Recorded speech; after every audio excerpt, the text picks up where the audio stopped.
Bonjour à tous et bienvenue dans une nouvelle vidéo sur les enjeux de la tech et du web. Je suis Victor Besset, je suis très heureux de vous retrouver. Aujourd'hui, c'est une petite vidéo que je fais un peu au dernier moment puisque j'ai trouvé quelque chose, il fallait absolument que je vous en parle. Vous le savez, je prépare mes vidéos assez à l'avance. Je suis spécialiste pour me présenter donc des enjeux de la tech et du web. Je m'intéresse beaucoup à l'IA, aux fake news, à l'OSINT, la recherche en source ouverte. Je fais aussi des cours de culture tech, de culture design, etc., etc. Et aujourd'hui, on va à nouveau parler de Gisèle Pelicot. Je vous ai déjà parlé, si vous me suivez un petit peu et vous savez de quoi je parle, d'un faux compte qui s'est fait passer pour Gisèle Pelicot. La bonne nouvelle, c'est que le compte a été enfin suspendu sur Twitter X. Mais il a vraiment été suspendu. Il y a écrit suspendu quand on va dessus, donc il n'y a plus aucun doute. Après, il peut revenir en se recréant un compte, mais c'est une bonne nouvelle. Si vous voulez en savoir plus, j'avais déjà fait une vidéo là-dessus. Aujourd'hui, on va pas parler de ça, mais on va parler d'autres escrocs, d'autres arnaqueurs. Tout commence quand je revois que le compte Instagram, parce qu'il y avait aussi un compte Instagram, partage des photos et est à nouveau actif. Donc je me dis, oula, ce compte est actif. Je vais quand même vérifier une chose. Si vous vous souvenez bien, vous avez peut-être vu mes vidéos et l'une de mes interventions dans les médias, notamment au JT de TF1, de 20h, vous avez peut-être vu que j'ai parlé notamment des fausses vidéos, des deepfakes d'Alain Delon. Vous voyez Alain Delon disant si vous voyez cette vidéo, c'est que je suis mort et j'espère que ma fille Anouchka a préparé le casino en ligne que j'avais fait. Évidemment, tout est bidon, c'est une véritable vidéo d'Alain Delon, on a trafiqué l'élève et on a fait un clonage de voix, ce qu'on appelle un deepfake. Et là, je me suis dit, est-ce qu'il n'y a pas des abrutis, pour rester poli, qui ont fait la même chose avec Gisèle Pelicot? Je tape dans la plateforme de Meta. Meta, c'est Facebook, Instagram, WhatsApp, je précise pour ceux qui ne connaîtraient pas. Et ils ont une plateforme où on peut voir toutes les pubs. C'est la plateforme de transparence, c'est la librairie de pubs de Facebook. Et on peut aller, library, et on peut aller chercher dedans. Et j'ai tapé Gisèle Pelicot. Heureusement, je n'ai rien trouvé de ce que je cherchais, mais j'ai trouvé une page qui s'appelait Gisèle Pelicot et qui faisait de la pub. C'est quand même bizarre. Je clique dessus et je vois qu'il y a un site qui s'appelle giselpelicot.com. Et ce giselpelicot.com est donc un site d'information qui, après recherche, et il est peut-être encore bien référencé dans Google News.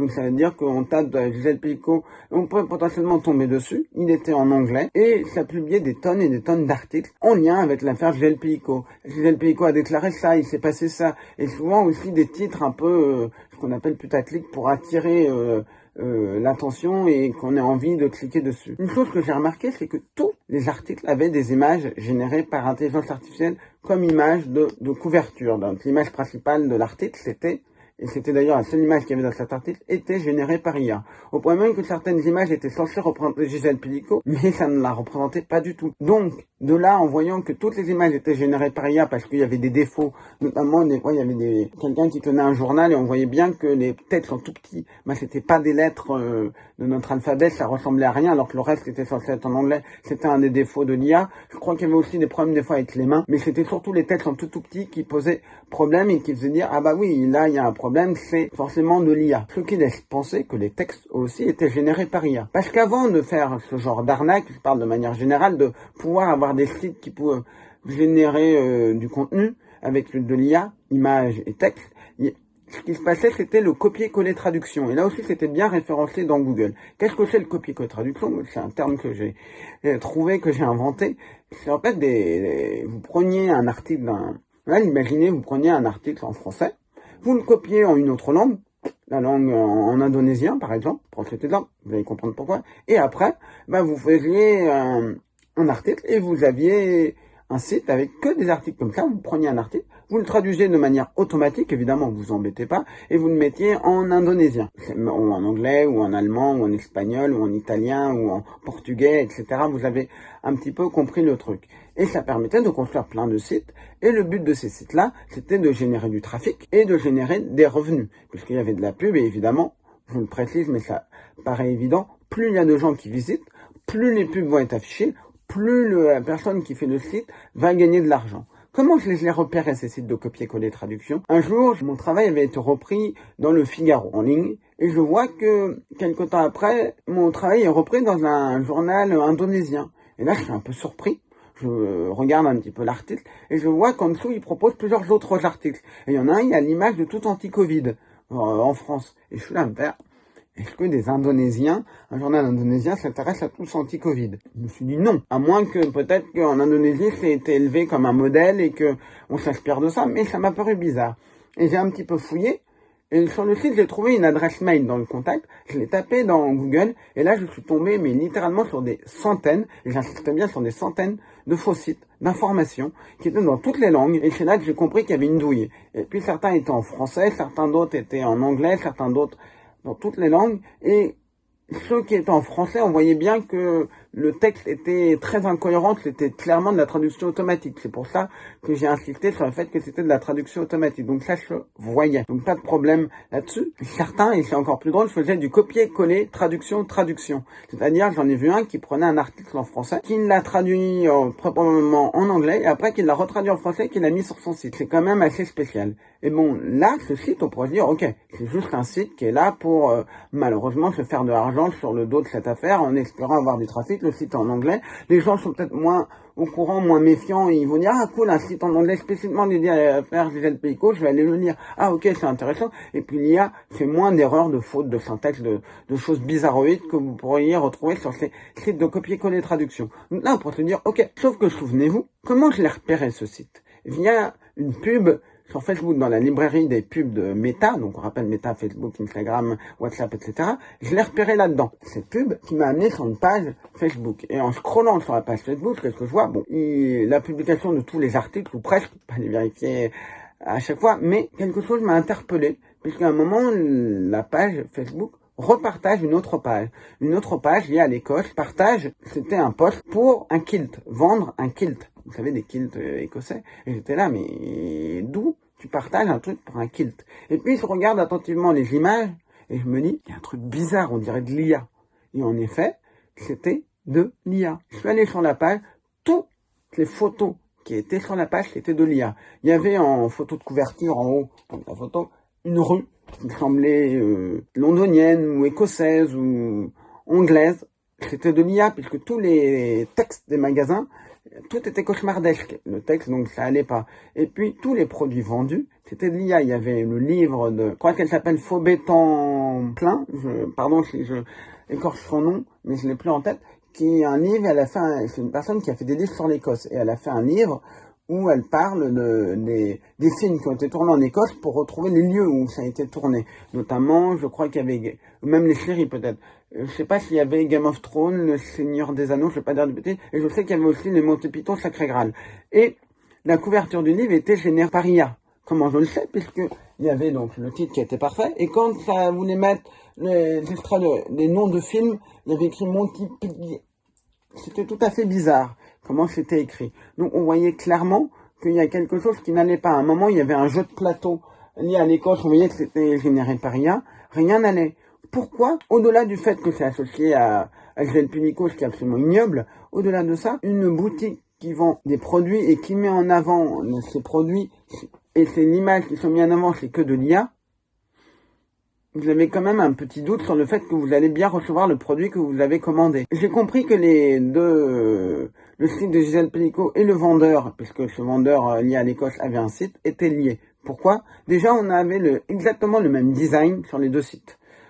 Donc le site gisellepelicot.com et le site de vente lié à l'Écosse. Deuxième chose, l'adresse mail sur le site de Gisèle Pelicot, c'est une adresse avec un truc spécifique @gisellepelicot.com, et l'autre c'était quelque chose de spécifique @gmail.com, et ces deux trucs spécifiques c'était les mêmes. Quand j'ai tapé l'autre adresse avec le Gmail, là je retrouvais d'autres sites. Oh bah tiens, il y avait d'autres sites d'arnaque, un qui était lié à un Long Beach et un autre sur je sais pas quoi de dark web, et apparemment les sites étaient un peu morts, il y avait plus rien dessus, et je suis allé quand même faire quelque chose, parce que j'avais pas plus d'infos. Je suis allé donc dans Facebook et j'ai tapé le nom de ces sites pour voir qu'est-ce qui apparaissait. Et sur le site de Long Beach, oh bah tiens, je suis arrivé sur une page et sur un compte Facebook, donc un compte comme n'importe qui peut en avoir, il peut ajouter des amis. Et sur ces deux-là, il y avait plein de photos de jeunes femmes qui étaient en petite tenue, qui correspondent voilà, aux critères de beauté de notre monde occidental. Donc vraiment là pour attirer un maximum d'hommes. Et évidemment, c'est des arnaques pour adultes. ou je vais faire très soft, la personne disait en gros, bah, clique sur le site et tu auras mon numéro de téléphone. Et malheureusement, quand on cliquait pour savoir où allait l'arnaque, il n'y avait plus rien. Heureusement, les archives d'Internet ont enregistré tout ça. La Wayback Machine, toujours très utile, m'a permis de savoir comment l'arnaque était ficelée. Et à un moment, on cliquait, ça nous amenait sur notre page, on recliquait, ça nous amenait sur un groupe WhatsApp. Enfin, une page qui disait clique ici pour avoir le groupe WhatsApp. Et quand on cliquait, ça redirigeait vers la home du site, pardon. Ce qui était un peu bizarre. J'ai pas trop compris pourquoi, mais malheureusement, ce genre d'arnaque, avec du contenu adulte est monnaie et foison courante sur Internet, malheureusement. Et ce qui m'étonne, c'est que l'escroc et mis une pause à ça, ou arrêté, peut-être qu'il le refera, et s'est mis à vendre des produits liés à l'Écosse. C'est moins porteur, j'ai pas trop compris. Et il faut savoir qu'avant aussi, noyé dans tout ce contenu pour adultes, il y avait un post, je sais plus si c'était la page ou le compte, qui disait « Je te donne 100 dollars sur ton compte PayPal ». Une arnaque financière, évidemment. Et là encore, vous cliquez, ça vous arrivait sur une page, une site qui redirigeait vers une autre page, qui redirigeait vers le groupe WhatsApp. Et j'étais là à faire, mais c'est quoi ce truc-là? C'est quoi ce gros bazar? Je n'y comprenais plus rien. Et c'était un peu bizarre. Mais vous voyez, il faut bien comprendre que les escrocs n'ont aucun scrupule. S'ils peuvent arnaquer en utilisant une affaire en cours, ils le feront.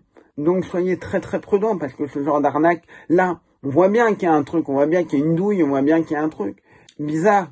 Mais dans certains cas, ça va s'améliorer. On le voit bien, ils sont passés du copier-coller traduction à un site totalement généré par IA. Là encore, on peut se dire, on peut le détecter, on peut le voir. Et puis la page et le site ne semblent plus postés depuis le 26 octobre, à peu près par là. Donc ça fait, on a le 27, cette vidéo va sortir aujourd'hui. Et oui, comme quoi je voulais absolument la sortir, c'était très important. Et donc, ce qui se passe, c'est que il va peut-être reprendre une nouvelle arnaque, il va peut-être reprendre quelque chose. Donc voilà, soyez très prudents. Je terminerai par vous dire une petite chose. Au moment où je parle, il doit être 13h à peu près par là.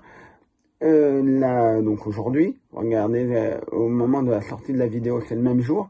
Il est 13h, le compte Instagram le faux compte Instagram Gisèle Pellico, donc tout attaché, est encore là, et publie, donc ce serait bien de pouvoir essayer aussi de le signaler. Mais en tout cas, si on pouvait faire fermer ce compte Instagram, ce serait bien, parce que on ne sait pas qu'est-ce que peuvent faire ces escrocs, on ne sait pas qu'est-ce qui se cache derrière. Ils peuvent très bien rediriger des femmes vers des arnaques, des femmes en détresse.